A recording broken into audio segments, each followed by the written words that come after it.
Assalamualaikum. My name is Neelam. Today we discuss another topic of unit number 4, that is muscles and movement. First, we know that when bones move at joints, they produce movement. आपको सबको पता है कि जब भी bones joint जहाँ पे joints हैं वहाँ से मूव करती हैं तो उस वक्त क्या प्रोड्यूस होती हैं? मूवमेंट्स प्रोड्यूस होती हैं. The movements in bones are brought about by the contraction of the skeletal muscles. और ये मूवमेंट कब प्रोड्यूस होंगी? जब स्केलेटल मसल्स जो आपकी बोन्स के साथ अटैच हैं वो कॉन्ट्रैक्ट या रिलैक्स करेंगी. उनकी कॉन्ट्रैक्शन की वजह से मूवमेंट जो है वो प्रोड्यूस होगी, which are attach with them by tendons. और ये भी आपने प्रीवियस लेक्चर में पढ़ा था कि जो टेंडन्स हैं, these are the connective tissues and these tissues attach bones to muscles. The role of the skeletal muscles is as follow. So, what are muscles? Muscles can only contract, get shorter or relax when they can be pulled longer again. तो muscles जो हैं जब contract होते हैं तो उनकी length छोटी हो जाती है और जब वो रिलैक्स करते हैं तो वो दोबारा अपनी एक्चुअल शेप में या साइज़ में रिटर्न हो जाते हैं. The one end of the skeletal muscle is always attached with some immovable bone and this end of the muscle is called the origin. अब आपका जो स्केलेटल मसल्स है, स्केलेटल मसल जितने भी आपकी बॉडी में प्रेजेंट हैं वो जिस जगह पे अटैच होते हैं उस जगह को हम ओरिजिन कहते हैं. और ओरिजिन जो है वो हमेशा वो बोन होती है जो कि इमूवेबल बोन होती है, जो मूव नहीं करती.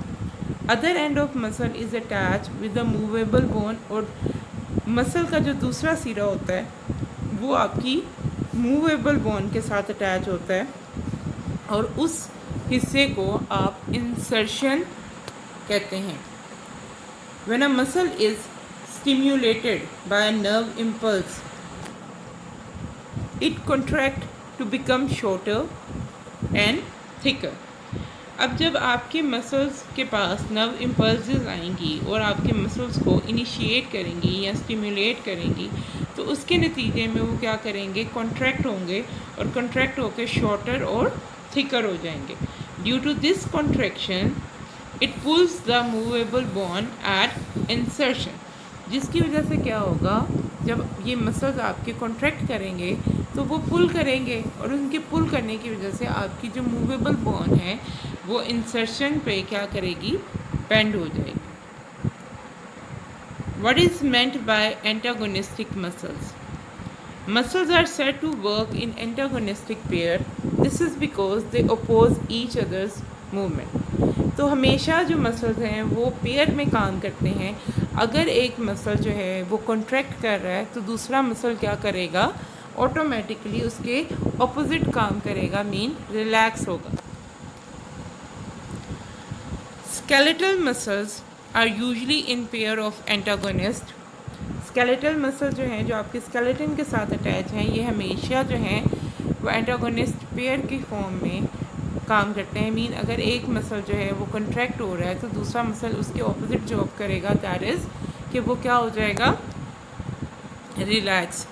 In an antagonistic pair both muscle do opposite job. When one muscle contract the other relaxes and this phenomena is known as antagonism और antagonistic action.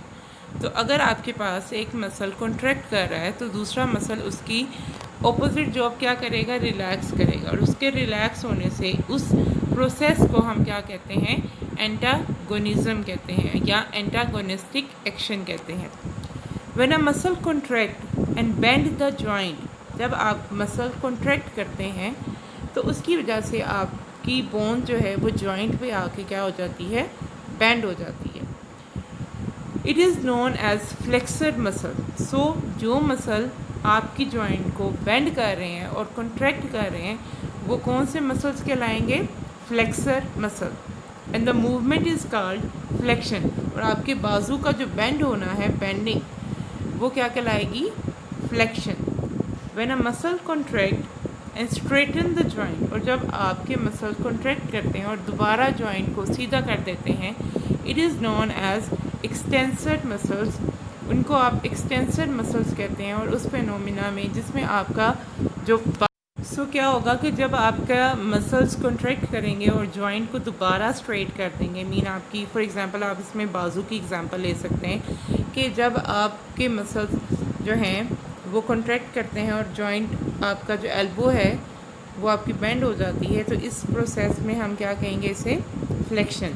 लेकिन अगर आपके दोबारा मसल्स कॉन्ट्रैक्ट करेंगे और आपकी बाजू सीधी हो जाएगी, तो इसको हम कहते हैं एक्सटेंशन। और वो मसल जो आपके बाजू को सीधा करते हैं जॉइंट से जॉइंट पे, उसे हम एक्सटेंसर मसल्स कहते हैं। Following is an example of antagonistic action of a pair of skeletal muscle. So इसमें आपकी जो एग्जांपल है वो आपके पास आपकी आर्म की एग्जांपल है, जिसमें आपके पास बाइसेप और ट्राइसेप मसल्स प्रेजेंट होते हैं। बाइसेप मसल्स को आप फ्लेक्सर मसल्स कहते हैं और ये आपके अपर आर्म पे प्रेजेंट होती है। जो ट्राइसेप मसल्स हैं उन्हें हम एक्सटेंसर मसल्स कहते हैं और ये आपकी बाजू की बैक साइड पे प्रेजेंट होती है। सो फ्रंट आर्म पे जो मसल्स प्रेजेंट हैं उन्हें हम क्या कहते हैं? बाइसेप या फ्लेक्सर मसल्स। और जो आपकी बाजू के बैक साइड पे प्रेजेंट हैं उन मसल्स को हम ट्राइसेप या एक्सटेंसर मसल्स कहते हैं। Both these muscles have their origin at pectoral girdle. और इन दोनों मसल्स, बाइसेप और ट्राइसेप मसल का जो ओरिजिन है, जो कि इमूवेबल बोन से अटैच है, मसल का एक सिरा जो इमूवेबल बोन के साथ अटैच है, उसे हम ओरिजिन कहेंगे। और वो इन दोनों का कौन सा है? Pectoral girdle. And insertion at one of the two bones of forearm. और इनका इंसर्शन पॉइंट कौन सा है? आपकी फोर आर्म में दो बोन्स हैं, रेडियस एंड अल्ना। उनमें से एक के साथ आपके बाइसेप मसल्स अटैच हैं और एक के साथ आपके ट्राइसेप मसल्स अटैच हैं। व्हेन बाइसेप कॉन्ट्रैक्ट मीन जो आपके बाजू के अपर आर्म पे मसल्स प्रेजेंट हैं जिन्हें आप बाइसेप कहते हैं, जब वो कॉन्ट्रैक्ट करते हैं, द फोर आर्म, आपका जो एल्बो से हैंड तक का हिस्सा है जिसे आप फोर आर्म कहते हैं, insertion and is pulled upward. तो वो क्या होगा? ऊपर की तरफ जो है वो खिंच जाएगा, पुल्ड हो जाएगा। It is the flexion of elbow joint. ये किस वजह से हुआ? आपके एल्बो जॉइंट ने बेंड किया और उस बेंडिंग प्रोसेस को आप क्या कहते हैं? Flexion. During this flexion tricep muscles relaxes.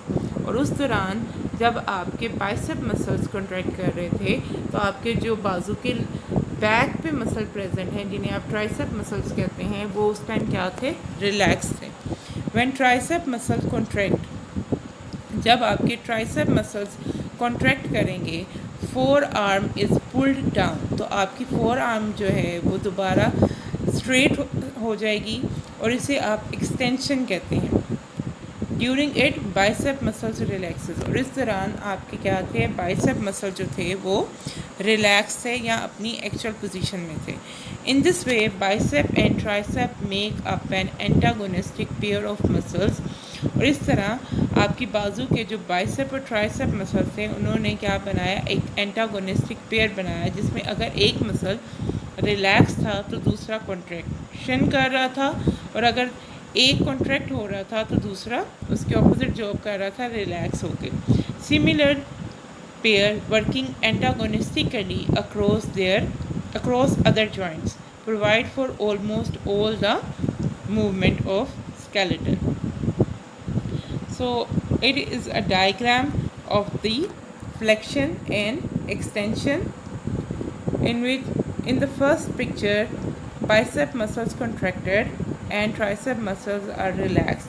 So you have bent your arm at the elbow, and this process is known as flexion. In the next picture, bicep muscles are relaxed and tricep muscles are contracted. Due to this, your arm becomes straightened and the extension process is happening at this point, and it shows that muscles work antagonistically and they perform opposite job. When one muscle relax, then other muscles contracted. So today's topic is about the movement and muscles, and we have discussed the antagonism